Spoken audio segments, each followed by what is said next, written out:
Good afternoon, Mississippi Quilters. Terry Hartman again, starting off our year of the America's 250 Year Sew Along.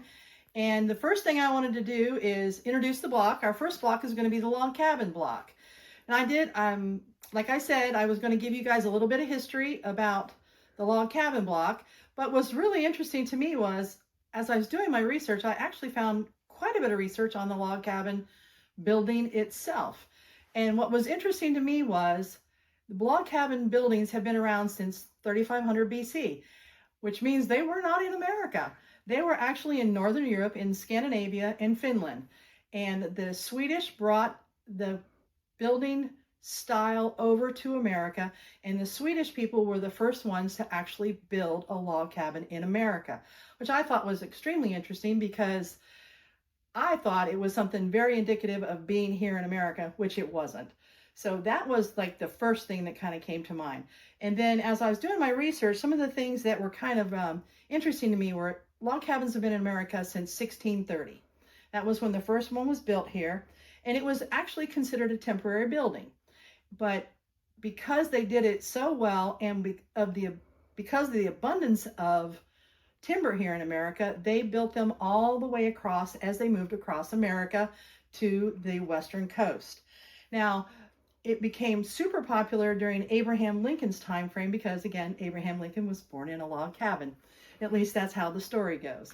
But the thing that really kind of struck me, and the fact that we're doing this 250 years sew along, is we as Americans, what it actually stands for us. And some of the things that it stood for, which I thought was extremely interesting, is our resilience, our independence, the pioneer spirit that we have, the hard work ethic that we actually hold, American grit, victory over adversity, and our democratic ideals. So I thought that that was pretty interesting to actually start looking at it. So then once we get past the log cabin, you actually look at the log cabin block itself as far as a quilt is concerned. Its roots were actually in ancient Egypt. And there are actual examples of quilts that were made in ancient Egypt that look exactly like ours, except they're a lot skinnier as far as the timbers are concerned. And then when it moved to America, it surged in popularity during the Civil War because they used the log cabin quilts that they made to raise money for the Union Army, which I thought was extremely interesting. And again, pioneer spirit, American grit, those are all the things that kind of led them to where they were, became so popular. They even got so popular that when they were doing county fairs, they actually had their own quilt category, log cabin quilts. And that was the only thing in the category, which I thought was pretty cool. Now, when you look at the actual block itself, the center is either red or yellow. The red indicates the hearth, which is the warmth of the home. And the yellow is actually like window light, which I thought was kind of neat because I have not seen a log cabin quilt with a yellow center.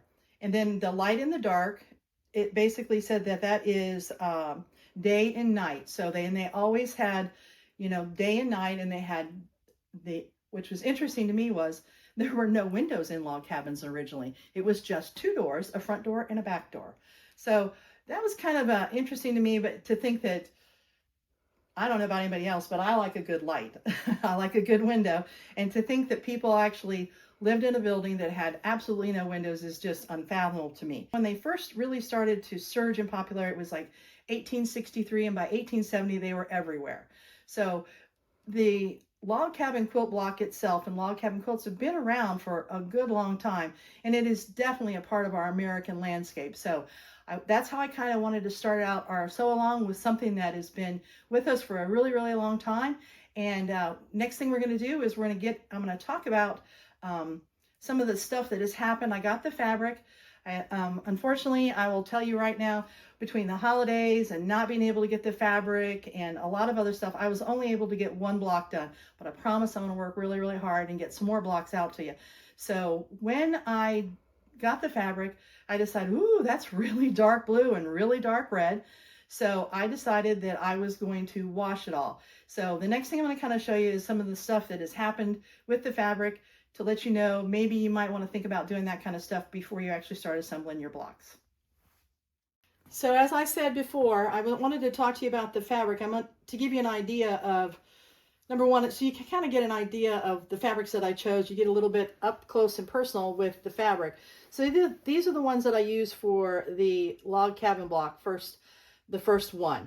What I want to talk about though is the fact that because this is so dark blue and this is so dark red, I thought, ooh, I better wash it just in case. And so I'm really glad I did, because as you can see, here are 6 color catchers, another 6 color catchers, and this is the light fabric, believe it or not, and that's what happened with the light fabric with the blues in it, and this is the light fabric with the red in it. So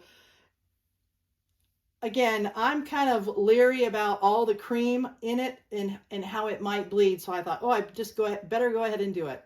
Now, the other thing that I want to talk about is the fact that when I do these 6-inch blocks, the pieces can kind of get really, really tiny, and I am a big proponent of starch. So all my fabric is starched, makes it a whole lot easier to handle, makes my points come out better. So just to give you an idea of maybe some preparation that you might have to do.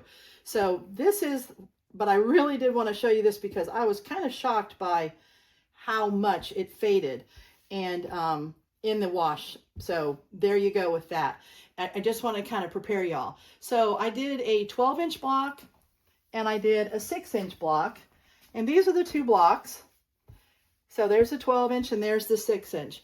Now I've written instructions and they'll be posted on the website, and there's a lot of steps, but the one thing that I want to really emphasize is that you need to read the instructions, because if you read the instructions and you lay the rows out the way that I have a photograph of, it will make it so easy to do.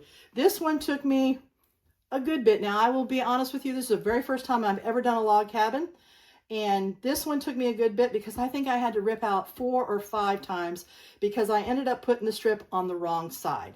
Now, on this one, I laid it out exactly the way that it was supposed to be laid out, and I did this one in less than 20 minutes. So with that being said, it might behoove you to make sure that you read the directions and follow that photograph that is in the directions so that you get a really good idea of how easy this is going to be. Now, this is probably one of the easiest blocks we're going to do, but I think it turned out really good, and I think it's a good way to start off our kick off our season of the sew along, and I'm looking forward to everybody working on it and posting out on the website how you guys have done yours. And don't think you have to follow my colors or anything like that, but please post out there, let us see what y'all are doing, because I'm really happy and excited to see what we're all going to accomplish this year.